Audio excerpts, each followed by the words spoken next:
Today with us on Stewart Talk, we have with us a very special guest.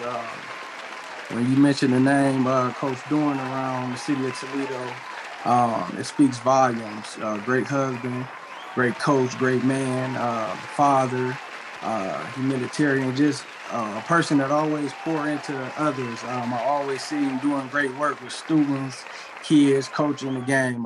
Real humble.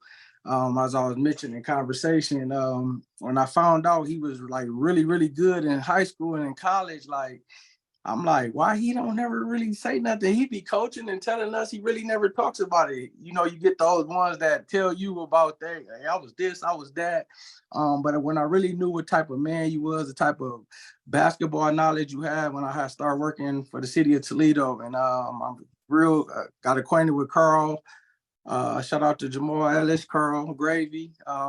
He really told me, you know, what stand-up guy he was and your knowledge of the basketball game that you had and how good of a coach you was. And also at my church, Coach Jason Moss. Shout out to Jason Moss too as well. We have with us today, Coach Dorn. How you doing today? Man, I'm in a good space, good place, man. Glad to be here. And like I say, man, it's truly honored to be interviewed by you, man. And so proud of you of what you become, man. Thanks. Appreciate it. So when did it all start with you with basketball? When was the first time you actually picked up a basketball and said, I want to play this? Or when did you first play? Well, man, it go all the way back to the elementary, man. And the thing about it, before Emmanuel became real popular as it is, I was actually at Emmanuel, but I stayed in Nathan Hill. I was right. Nathan Hill was right in my backyard, man. But I ended up going out to Emmanuel, went out there, and I played a little intramural league. They had this and that, and after that, I went to DeVoe my sixth grade year. So I switched over to DeVoe, man, and tried to play, man, those 2 years. Unfortunately, here's the crazy thing. I got cut my seventh grade year. I got cut my eighth grade year. And so I ended up playing at that time for a school called St. Hyacin, where, they will let you play CYO. And that's how I was able to do the competitive thing and start playing organized ball. And, from there, I went on to the Vilvas. Another crazy thing, man, I actually didn't play my freshman year. So it's crazy because, man, 3 years back to back, I never made the team. Mm. And so, what happened was that, man, I was my sophomore year in the Vilvas, and I was always into music, man. So I was actually in the band, man. This is a true story. I was in the band. And so one of the JV coaches of basketball was like, hey, man, you don't hoop? I said, yeah, I hoop.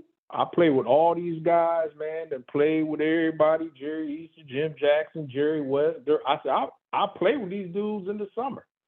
So Yeah. I said, but man, I'm not going out because I don't want to get cut. And he was like, listen, man, you give me 3 days, just 3 days, and if you ain't feeling it, let it go. And man, Coach Rupp took me in. We had tryouts, and I'll never forget walking down because back then you had to look at the list, see if you made the team. And Yeah. for the first time in 3 years, man, I saw my name and I was officially on the team. And I was like, man, I was so thankful and grateful for that. But crazy thing about it, as a sophomore, I got in my first game, and by the end of the year, I was on the varsity team as a sophomore. So Mm. here's a guy that been cut 3 years straight and goes from a JV game to playing varsity at the end of the season, man. So it was a little, like I say, hell of a journey and an experience, man. So it did that motivated you to push you to the next level. So when did you know, like, was it your end of sophomore year, your junior, your senior year? Like, man, I'm really good. I can go to the next level. I really can do something with this basketball. And how was it as far as your recruiting? How did that process go? Well, the thing that took me, man, that kind of let me know was that, first of all, as I said before, I had been playing with all these guys, man, because, we would play up at Nathan Hill. We went to the Pond, we UT's open gym. So I'm actually out there playing with guys that was, getting ranked, rated, and this and that. And so I was like, man, I always felt I could play and I was good enough, but I just never had the chance to be, part of an organization or make the team. But it started clicking for me, man, that after that sophomore year, and you know what it is for when an underclassman can go up and finally make varsity, and it happened kind of quick. With the sophomore year, I was like, oh, okay, I like this, man. This is gonna be cool. But it was some camps I went to, like, man, I'm trying to think, and I just lost. It wasn't, yeah, actually, it was 5-star. Went to 5-star camp, man, blue chip up in Kentucky, and had a chance to play with some of the nation's best. Used to be a real good player back then by a guy named Darren Hancock. And I think Darren Hancock been playing for Kentucky or something like that. Met some other guys who were leading scorers in the state, this and that. And so, man, we balled. Like I say, after we got done with station work, we would have competitive play, man. And I'll be honest, I felt I was holding my own. And so, a couple guys would talk to me from colleges, because a lot of times you had the community college coaches and D2s, and, D1s didn't really work the camps that much, but they was like, hey, man, you think about going to school and this and that? I'm like, yeah, without a doubt, I would love to have the opportunity. So, that's what flourished with me, man, and got me going to, and helped me recognize that, man, I think I can do this thing. I feel like I'm just as equal. I feel like I'm just as skilled. And, I think one thing, too, that helped me out was that I studied the game, though, too. So outside of just playing, I was watching film and games back then, man. And people thought I was crazy because I would really dissect the game. You know what I'm saying? I'd really be watching, like, what do they run? What they going to do after this timeout? And so I was a study of the game, and I think that helped me out a lot. So. Where did you get that from? Did you just picked it up? Did you know that that's what you needed to do, or that was just part of the game that you really like zoned in on when you wasn't in, and even after practice, late evenings and stuff like that? I mean, I'm gonna be honest with you, man. And you mentioned him earlier today, and I gotta give him credit because this is the honest truth, man. A lot of my basketball came from Jamal. Because we would watch games, pro games, college games. We always was walking to the city championship. Back then, that's when Scott and Rogers would play for the city, St. Francis, Scott. And, not only being, the thrill of the game, but we'd be like, look, man, they running that zone. And Jamal was a studier, man. Jamal really had and still has a great basketball IQ. So me and him would always talk that basketball lingo, man. Like, we like, hey, man, you see how he came off that screen and this and that, when everybody else is looking at, somebody's tennis shoes and what. But we was studiers of the game, man. And so he really developed that in me. And like I say, we could always break stuff down. And then the one thing about it is that when we would go play somewhere, I mean, man, me and Jamal had the coldest pick and roll game in the city. I'm just putting it out there, man, because we just knew how to run it, man. We watched Karl Malone and Stockton, and we watched all that, and we knew that, okay, they switched. This is what we doing. I got a mismatch, hit me, or you pop, and man, I give a lot of my credit to my cousin, man, because he really helped me with that, man, and we studied the game, man. So, but yeah, Jamal inspired me, man, and really lit that fire in me to study the game, watch film, and watch players' weaknesses and stuff like that, man. And so that just became habit for me. Okay, so fast forward to college. You playing in college. Did you think I want to try to pursue professional, whether it's overseas, whether it's semi-pro, whether it's professional, or did you even think about coaching back then? You know what? I didn't think about anything with coaching. When I came out of college, man, first I was a product of JUCO, where I went up to Flint, Michigan, and I was fortunate to play with Dave Smith from Macomber, and he was the point guard on that state championship team. So, we had 2 good years at JUCO, but then what happened playing in Michigan was that, they saw me, and I originally signed with Paul Quinn College all the way in Dallas, Texas. So we had a tournament, and the coach was like, man, where are you going next year? And I'm like, whoever offered me. And he was like, man, on that weekend, they took me out to dinner, and he's like, man, I'm offering you a scholarship right now. And went out to Dallas, man, it just wasn't my cup of tea. I just wasn't feeling some things that was going on. And on the way back, funny story, I get a phone call. My dad tells me, he said, well, man, this coach down in Memphis, he want to know what you're doing. He already heard that you leaving Dallas. And I'm like, man, that word travel fast. This only happened like yesterday, but I'm quite sure, coaches talk and all this and that. Yeah. And I got back. I remember I was at the bus station in Louisville. I'm on the phone with him, and he like, look, I want you to come to Memphis and look at LeMoyne College. And I'm like, okay. He's like, man, we D2, it's HBCU. We got a great team, and you'll fit. And I'm like, Coach, at this time, man, just high arrange, come get me.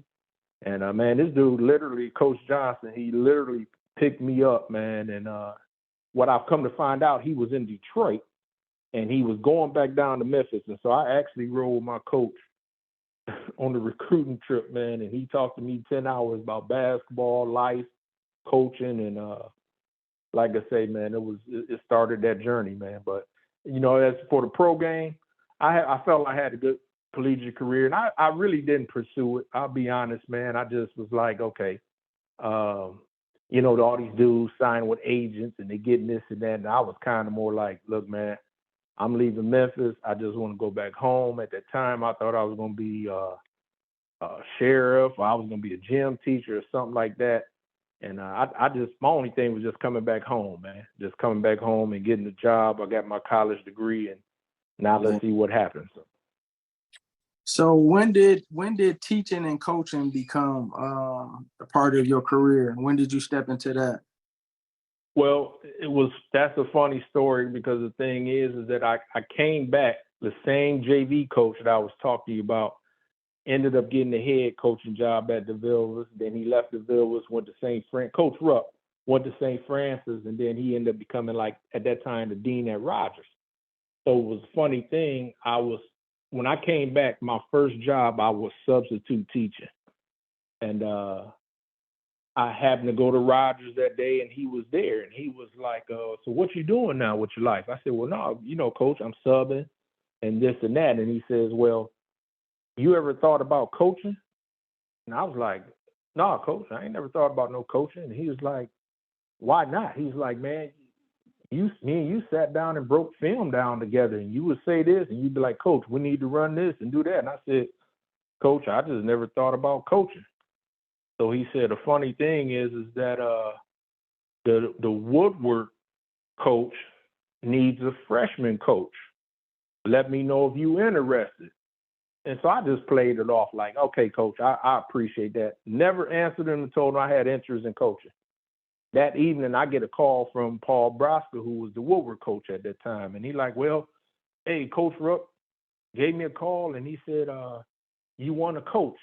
And I'm like, now I'm on the spot, like, but I don't want to let my high school coach down. So I'm like, okay, I'll come over. He's like, yeah, come to a couple open gyms and this and that. So I went over to Woodward, saw a couple open gyms, and he kind of put me on the spot. And he was like, hey, I want to introduce y'all to our new freshman coach. And I'm like, man, I didn't agree to nothing, but let's see how this thing work out. But anyway, this is where me and Coach Moss started. So this is October of 1995, our first open gym at Woodward.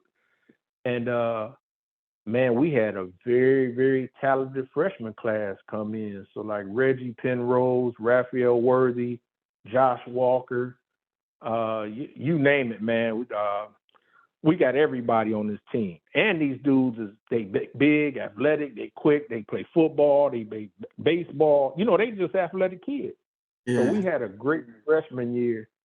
And I ain't gonna lie, man, I got bit by that coaching bug and been with it ever since. So it's just like, man, things work out, sometimes when you like, well, I don't know. And then I always had passion and love for the game. And then the key thing was the ministry of just giving back and helping these kids. Cause I'm like, look, I've been through a journey myself. I got a testimony, and I want to help that kid that don't have the confidence or feel borderline about this. And hey, man, give it all you got. You never know what's going to happen. So. Yeah. Well, what does family mean to you?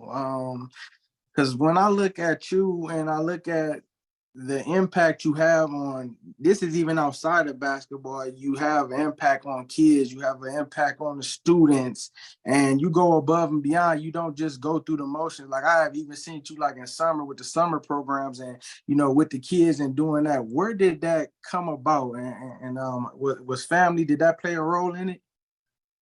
Well, yeah, family played a major role, man, because that's what it's all about. You know, after God, man, family is the most important thing. And, you know, nowadays, even back then, let's say even back then, man, you know, I've been in this thing now for 27 years, right? And going on 28. You know, everyone wasn't raised like me, or should I say raised like us, right? And so you had that kid that needed that extra support. They needed that extra line of communication. They needed someone to talk to. They sometimes needed someone to inspire them, discipline them, tell them what's wrong, what's. And I just felt like every time I had a young man or young lady, whoever I was coaching, even if you didn't play for me, I considered you a son or daughter. You Yeah. see what I'm saying? And my thing was, I'm always here for you. You don't even have to be part of my program for me to help you. You know, if I see that you trying to do something, I feel it's our job to help those and steer them in the direction, man, towards success. And some kids need to be pushed a little bit. Some kids need that motivation. Some of them need that direction. And I've always felt that I had a good knack for that. And I just always, hey, man, I just always put kids first. I put family first, man. And, you know, once you become part of my family, man, you got a lot of brothers and sisters, uncles, aunties. You know, I'm gonna make sure you're exposed to the right thing and you got resources and support. And that's what I've always believed in, man. And you know, key thing, it ain't nothing about me. I don't put me in front of anything, man. Cause you know, I was told by Coach Caldwell long time ago, man, the gift that was given to you, you gotta share it.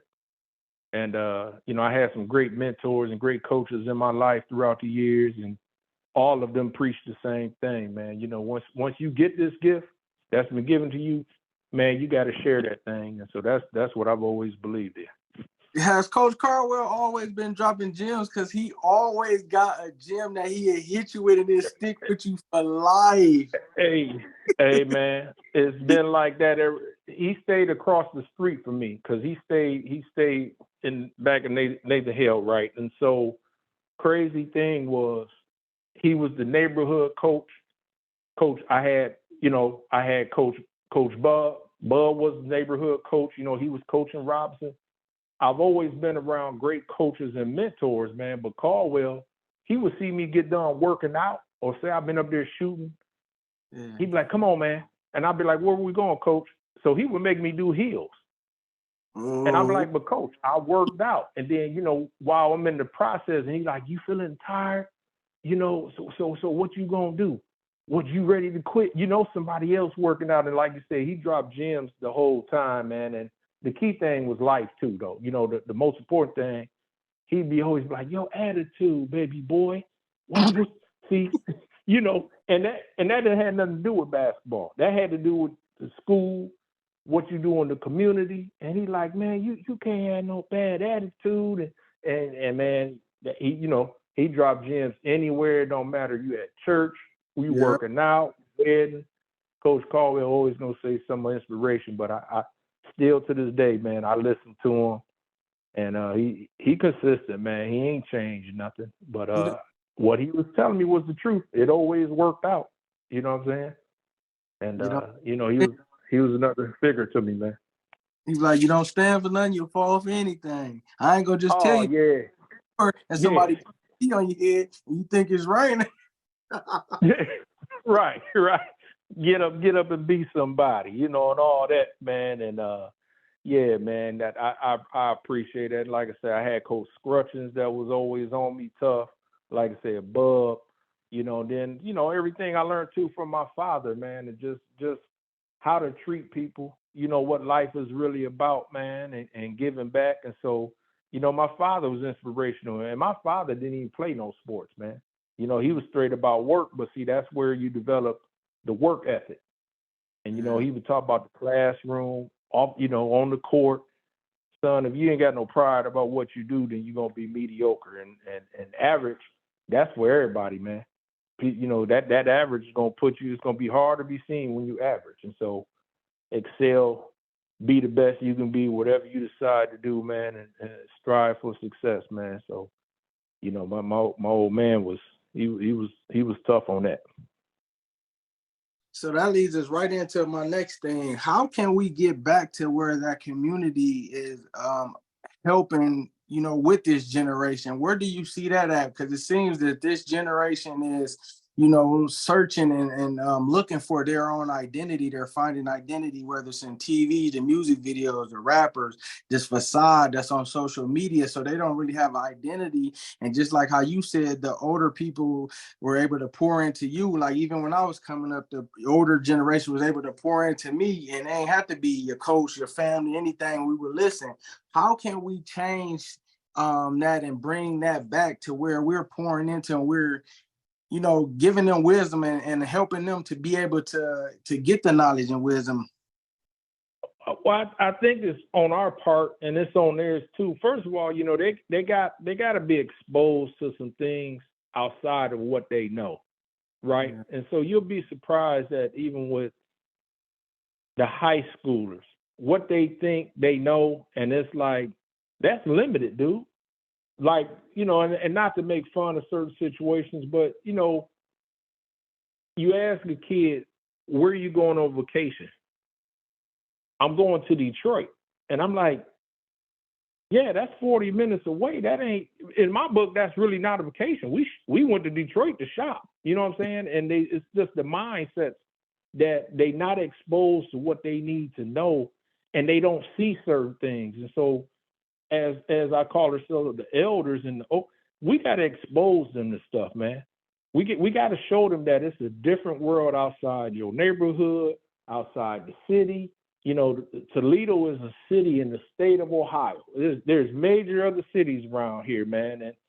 But you know, when kids only know what they know, and if they limit it, they stuck in that box. So we gotta expose them to things. And then I think too is that we have to stay consistent with the message, because what motivates a kid, what inspires a kid, what keeps a kid coming back, you know, the first time that something happens, we can't say, see, I'm cool. I'm cool on that kid, man. He just ain't gonna learn, or that ain't gonna work out. And I think, you know, we get older, we become impatient, some coaches, and it's like, nah, man, remember this is a process. That kid might make 6 or 7 mistakes, man. They just might. And I mean, and then let's get off our high horse. How many mistakes you'd have made and you still got a third or fourth chance? How many mistakes I made and still got a 5th and 6th chance? So we just got to stay at it, man. We got to stay at it with a consistent message, expose the kids to something else, because right now how they learning, social media, TV, radio, this and that. But man, you know how we used to do. We sit down. We sit down and talk. You know what I'm saying? The older heads will come. You be on your bike. They be like, man, come over here. Let me holler at you about some stuff. Yeah. You know, but now we running from them. We see them and we waving them off like, nah, man. I'm like, and that's not how it's gonna be, man, because everyone's got great knowledge. We got to be able to deliver that and understand what they see and value is because that's all they know. You know what I'm saying? And so expose them to something different, stay at it. I know sometimes it's tough, man, but you know, you just never know when the light bulb is gonna go off, and you just never know when the change of heart happens in them. And you know, like I say, man, ain't looking for no gratitude and, you know, anything about me, like, and you know, and I think the motives of older people, well, why are you doing it?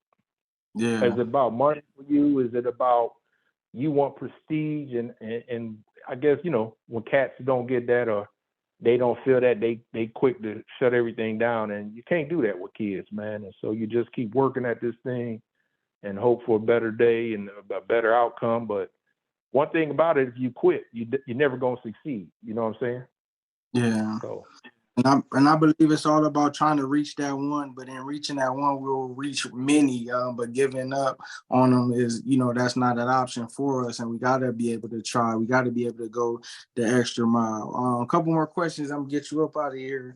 What do you see the state of basketball in Toledo, Ohio, and how can we bring it back to where it's more competitive and where everybody's skill set is getting better, and it's not just top heavy where all the top players is all on the AAU team and the mediocre or even the lower tier players is not getting developed or they're not even having a passion for the game, so they end up quitting. What can we do about that? Well, I think with that, to answer that, man, we have to start with the skill set and the fundamentals at an earlier stage. I was fortunate and blessed, and you probably were too. You had NYSP, you had the Early Bird Clinic, and if you didn't have that, just like we was talking about Caldwell, you had someone that whether you was in fourth grade, fifth grade, will give you a ball, and they'd be like, okay, we going to the park, work on this. And they didn't press you to work on anything else until you got that, and then we move on. Because right now, I don't know if we are teaching the fundamentals properly. I was telling somebody the other day, and this is no knock on trainers, and I might get some phone calls or texts after this, but I don't care because Coach Dorn gonna say what he needs to say. Right. Some of the trainers are teaching the kids stuff too hard to where they don't know what's easy. Yeah. You see what I'm saying? And they teaching it at a level where you talking about what is high intensity and this and that. But if they don't have a clear basketball IQ, if they don't know how to jump stop, if they don't know how to make a two-hand pass, left-hand layups, like that kid is going to be stuck. Because when he goes against this other kid who's been taught the fundamentals, believe it or not, that athleticism only goes so far. And then a studier of a game knows how to shut all that down. So, now when you got everyone teaching all this Euro step this and, shoot off 1 foot, blow a birthday candle out and all that, I'm like, hold up, man. That's too much. And then so kids, you find out they can't do nothing easy because they trying to do all this other stuff. And I'm like, hey, man, the game actually is pretty simple. If you got the fundamentals, it will take you so far that you're going to make plays that no one else can make. But that's part of it, man. They not exposed to, I want to say, the teaching of the game like it should be. And then you're talking about off the court, right? Because that's a big part is the mental aspect too and emotional. Yeah. I think we're in a day and age now where we so quick that a little bit of adversity, we allowing them to quit. Yeah. Oh, it's cool. It's cool. I understand. Don't worry about it. Do it next year, or you don't like that program, even though the coaches make you run for being late, transfer to that school or go to that program. And it's like, no, hold up. That's what we teach. Like, is that really what's going on now? And so all of this leads up to, if a kid is taught that in third, fourth grade, what you think happened in his high school level or junior high? And the state of basketball in Toledo has changed, man, because it's some dynamics, there's some politics that happen. There's a transfer. I tell people there's a transfer portal in high school too. Everybody think it's college, but it's here in high school. It's here in Toledo, and everybody want to be on this team and let me hook up with my boy, and then we're gonna grab this dude. He was leading score here, then he was leading score here, and then we gonna put this team together. Okay, man. Back in our day, no one transferred. You didn't transfer. You was like, man, listen, we gonna get better. Yeah. My motto is to get better. And then if I'm a captain, whatever, my job is the best I can to get everybody else better around me, or we just start working. But it's not like, well, okay, man, yeah, I can't take this no more, and I'm gone. You know what I'm saying? And it's like, nah, man. But it's been a monster created. Don't get me wrong. But once we can get back to, man, fundamentals, and then like I say with life, stop letting kids quit, man. Stop telling them the wrong thing and allowing them to develop bad habits off the court, and stuff like that, man. Because when this is all said and done, this is about life, man. We Yeah. supposed to be helping kids as the person and not the player. And I think some coaches got it mixed up. They have nothing invested in that young man or that young lady. And so then you wondering why am I getting this result for them? Because they really feel that you ain't there for them. They just know that you're there because it's basketball, man. Yeah. And, this thing now is not even coaching no more. It's a ministry. And I say some coaches, I mean, this is a ministry to me, man, because of what we provide. Yeah. And I that's one thing I've never forgot. Everybody knows that when you deal with me, from the parents to the players, first of all, you're going to get transparency. You're going to get honesty. You're going to get someone that's going to push your son or daughter off the court, right? Because we're going to talk about life. We're going to talk about academics. We're going to talk about the things the necessities. Basketball is the last aspect that we're going to even address, man. And it all applies to how you work, man, what you put in it. Are you committed? How much you invested? And, coming up with goals, man. Coming up with goals. What do you really want out of this? But, goal setting is so tough now because, once again, the kids are so distracted. Their commitment level is not there, some of them. And it's like, man, we got to change this thing because we can definitely get it back to where it used to be. And, I think some things are going to happen. There's a lot of great coaches. And what people understand, there's a lot of great coaches coming in with the football coaches. Why I say that? Well, Coach, what are you talking about? Because when you got great football coaches, and then they come to basketball, it's some great traits that's going to transfer over. You know what I'm saying? And I'm back at Bowser with the boys now, and I'm so glad that Alvin Brown is over there coaching football. Coach Fred Kruger, I'm coaching with him. Bulldog Picnic. Shout out to Alvin Brown. I'm gonna get him on here too. Man. And so AB is teaching them how to be men. Yeah. So with basketball, when they come to us, man, our job just got a little bit easier, man. And so there's football doing that too. And it's like, man, people don't know how those skills transfer. It's so important, man, because we teaching kids how to shake hands, look me in the eye. Cats get tired of that. You should have done that. Should have been done 3rd, 4th grade. You know what I'm saying? But he's teaching, man, and that makes our job easy. And that's why I say my hat's off to him. And it's a lot of other coaches, man. I know what Coach Rashad doing over at Scott, and man, and then I'm loving it because I'm seeing the younger dudes too. Because I'm the old head, but I'm seeing the younger cats do it right, man. And I'm like, there it is. That's what this thing all about, man. So talking Tori too. Shout out to Tori Blanchard. She's opening up that league again. It's gonna be her 2nd session. That's good to have where the young girls can start off young to where they got right. To be able to develop their skills, because we can't keep forgetting about, and this because you coached on both sides. We can't keep forgetting about the young girls too that need to be developed in their games and different things like that, because it's not a lot of places that people are going to play basketball. They ain't going to the parks, and even having facilities. So like something like that league to get them started early is good too. But the one thing we have to do is just make sure that the playing ground is equal and fair to where everybody can develop this power team running through everybody. When you was talking, it made me think about this. You always been loyal to your teams, because I know for sure you could have got other jobs, but you stayed with teams just to develop them or just to even build their character as young men or as young women. And it wasn't really always about the record. It was about getting their skill, talent, and stuff better. Where did that part come? Did you always used to hear different stuff, or like was there a lot of people pulling at you? What made you, remain loyal into them players? Well, man, I stayed loyal to it because, first of all, it was all about them. You know what I'm saying? And I was like, okay, when I decide to go or leave, I know that I'm stepping away. They are secure because I've seen the maturity level. I've seen the commitment.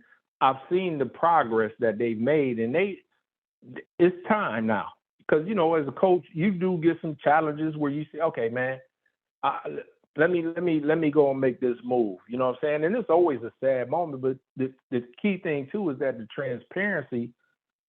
My teams always knew if this was going to be my last year or not. I never shot that out to where I'm like, man, instantly I'm just done. You know what I'm saying? I would always tell them, listen, I got some things that I want to do, and it's on my heart, and I'm not this cat that's just gonna jump instantly. You know what I'm saying? And I would tell them, but I said, so this being the last one, man, we're gonna have some major fun. I'm totally committed to y'all. And the key thing was they always knew if I go somewhere else, they happen to go somewhere else. Yeah. I'm still Daddy Dorn. I'm still Coach Dorn. You can call me about anything, man. And and it's funny I'm saying this. This is a true story, and this just happened yesterday. I just spoke to Jada Dames on the phone yesterday. I was just about to bring her name and Lawson. Go ahead. And you can call her. You can talk to Chris. Me and Chris talked yesterday. I'm Jada got an interview scheduled. I'm waiting on her to get back with me on that. I'm supposed to be interview her. But go ahead, Coach. Oh yeah. But I'm saying how funny this is, and this is why I'm trying to tell people don't understand about me. Everybody know Jada transferred to Central her senior year, coming off the city champ. We've coming off the championship game and all that. She got hurt, and so she didn't come back to me. And I told Jada. She called me, did the honorable thing, said, Coach, I'm transferring.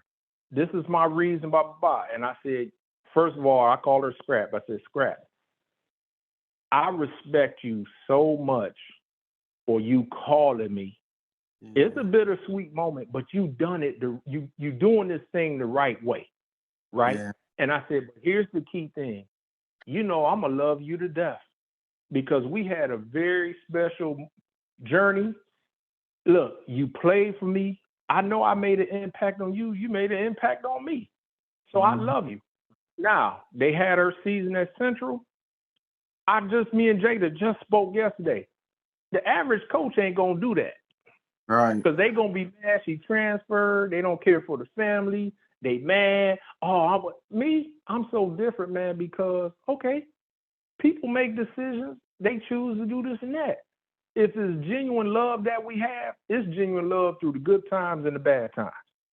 And so I'm just saying that because this was something that just happened yesterday. And I'm telling you that most coaches, man, they ain't talking to no player that transferred. They don't care about their well-being. And I'm like, no, that's still my daughter. And it's funny because I'm just like, man, this is how things go. But they know it's a genuine relationship. It just wasn't about the basketball. Because we talked about, her dorm life, how she just in the dorm life, school. We talked about a lot of stuff. And then when I got off the phone with her, me and Chris talked. So I don't got nothing against the parents and kids. This is me because, hey, man, we got a genuine relationship. Nothing bad mouthing you. You ain't bad mouth me. We good, man. And I'm like that with all my players. I'm like that with players from other schools. Because it ain't about me, man. All this is about the kids. You know what I'm saying? And that foundation you had, team that Jaden was on, that was special. So they know all the real work that you put in with them. Because that team that you had, but despite her injury, y'all still did some things with that team. And I know the practices, the hard work, and I know what you even pushing her. I know she realizes that. And then when she gets in school, like when the season starts this year, she'll be able to see how different she is and how much you prepare her for college that she ain't even know, but she's gonna be well equipped and prepared. And that's what because it's just like stuff that you was told to you at the time. You may not understood it, but then when it happened, you're like, oh man, that's what Coach was talking about. And that's all I tried to do. Same thing. Reached out to Lily, and text. I know she was busy with some stuff, but I text Ty Garrison yesterday. Ty didn't play for me. Ty is a young lady close to the family. I reach out to all the players that I know from Toledo because I'm like, look, you starting off school, you stay focused, do what you got to do. Remember now, because bottom line, you got an opportunity that another 1,000 to 10,000 young ladies don't have. It's about 10,000 some young ladies wish they could have got a scholarship, wish they could have got they pursue academics, college, collegiate. Come on, you getting a chance to do something that people are dying to get. So please take advantage of it. Don't take it for granted. Work hard in the classroom, work hard in the community, and work hard on that court, and then you're gonna reap the benefit of it, man. And just think about this: a basketball. Next time you get a chance, look at a basketball. And it's amazing because what I do, I look at a basketball and I think that round object, man, took me to places that I wouldn't have been able to go if I didn't have that. I done went all the way to Dallas, Memphis, all the HBCUs. I done played, traveled, developed. I got my education, developed still to this day genuine relationships. It helped me network. It helped me grow. Just an object, man. Just like a kid want to look at a football or baseball, a round or an object, man, how much it can do for you depending on what you put in it, man. And I told the girls that, man, look, take advantage of this. Please, I don't want to see you at Christmas. And you know the story. You know the story, how it go. You playing the game in the winter time, and you like, hey, you back? Yeah, yeah, coach, I'm just back for a winter break. And then a week, you already know. Then a week later, they still in the stands. You like, hold up, I thought you was going back. No, coach, it just ain't work out. No, man, we we got to stop that, man. I don't want you coming back no more. You go to school, get your education, do what you're supposed to do, man. It's okay. Everybody gonna deal with adversity, but don't because the first time someone says something to you or challenged you and you done, I gotta go back to T-Town. No, don't do that, man. Don't do that, man. Unless you got something, don't do that. Yeah. Last question. What would you say to a young athlete, male or female, that's senior year?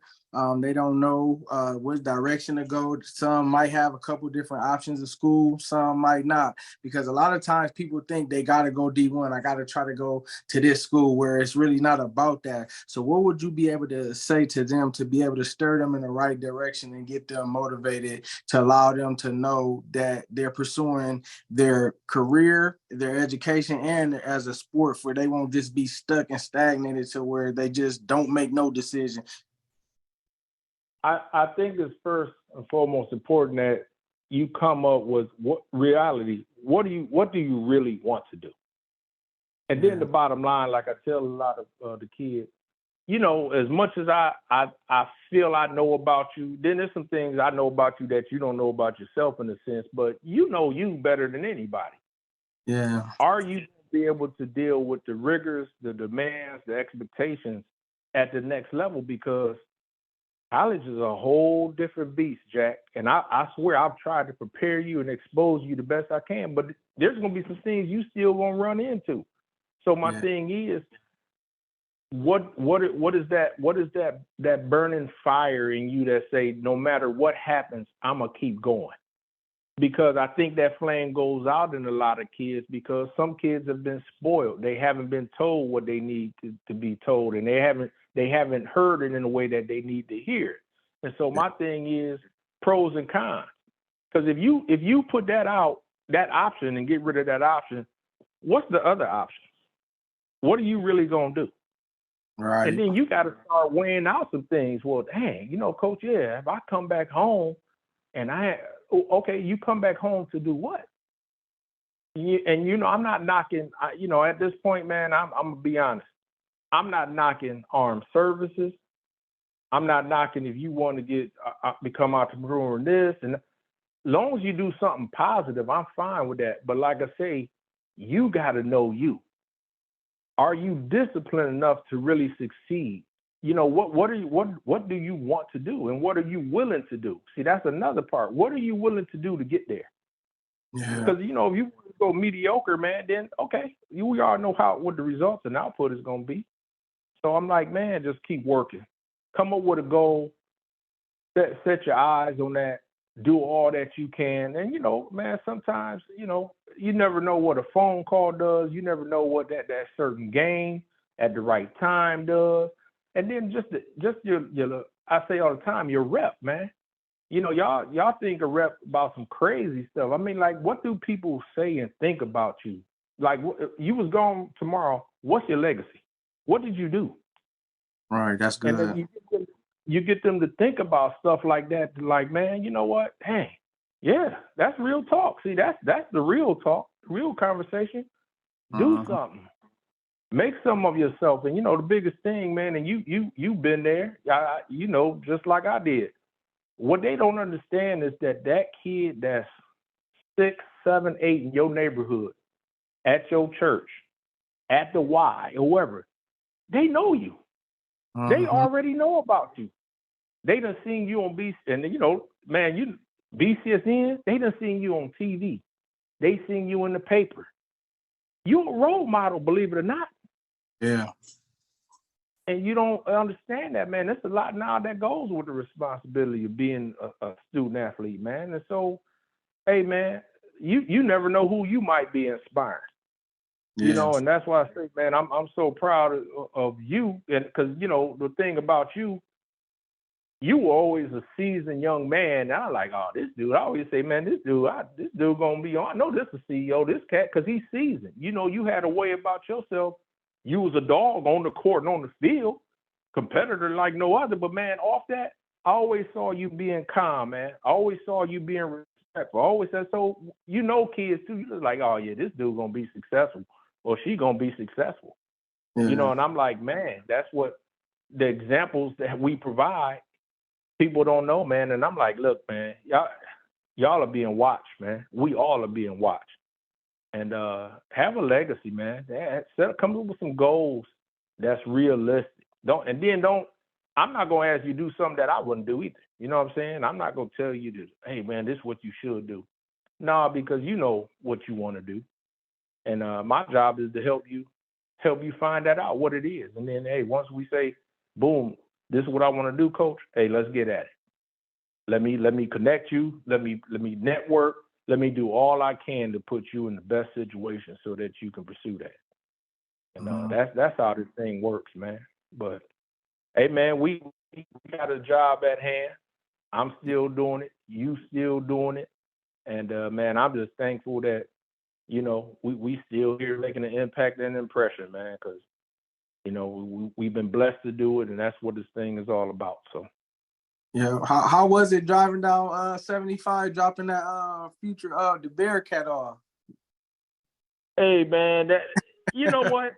I really was not that emotional, man. I had some, man. It was. Don't get me wrong. It was tough, but it was so much assurance, man. And I'm gonna tell you too, man, because your faith it overcomes, man. You don't deal with a lot of stuff because of your faith, and you're like, man, oh, God got him.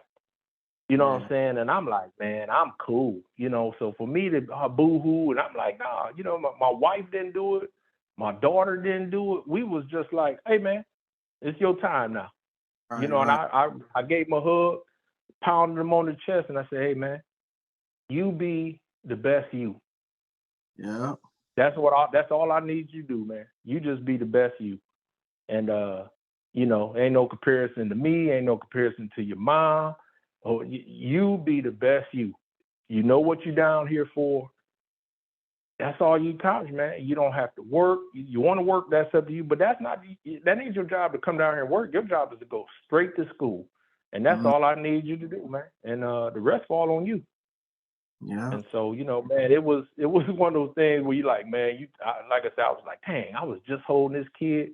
I was just holding him when he was a baby. Now this dude's walking off to his dorm, man. So you like, but no, man, let me get out that, man. He could. And I just said, man, God, you got him, man. You got him. So he doing his thing, man. His first week of school been well. He making his adjustment like every other freshman do. And I'm like, hey, man, it's a lot more to come, but you'll be equipped. You'll be ready for it. And enjoy this, man. Enjoy this, man.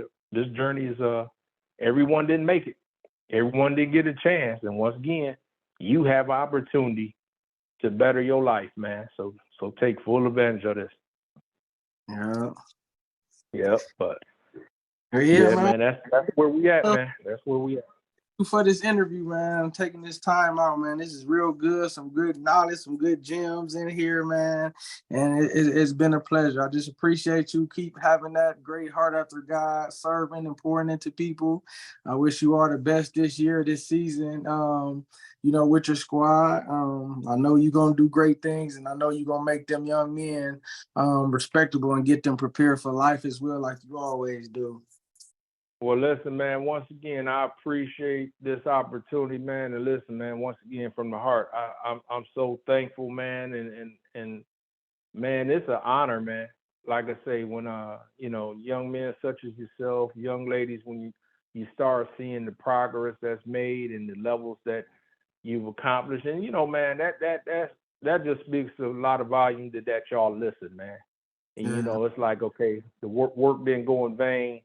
You had great mentors, you had great coaches, and they all played a part, but you listened, man, and you followed directives, man, and you was like, man, okay, let me execute the plan. And man, I'd like to say proud of you, man. And listen, when you come back up this way, you gotta call me. Let's break bread, sit down, man, and I would love to come like speak I say, man. Season 2. I'm sorry, what you say, boss? I said I'd love to come speak to your team too this season. Oh man, without a doubt, man. Please come on, let us know, man. And then, like I say, we'll fellowship and this and that, and that's the thing I'm working on right now with the speakers and the timing and stuff, man. Because it's like, look, you know how kids get. We say something to them, man, 24/7, and they like, okay, but the next person come in and say it a different way, and now they got it. And I'm like, man, as long as they get it, you know what I'm saying? Long as they get it. But you want to expose your kids to people such as you, man, with high character and high integrity. And we all got a testimony. Like, you got a great testimony. And so, you've had struggles like I had struggles. You've been through some things, but it's about where you at now. And it's a reason that you are at where you're at.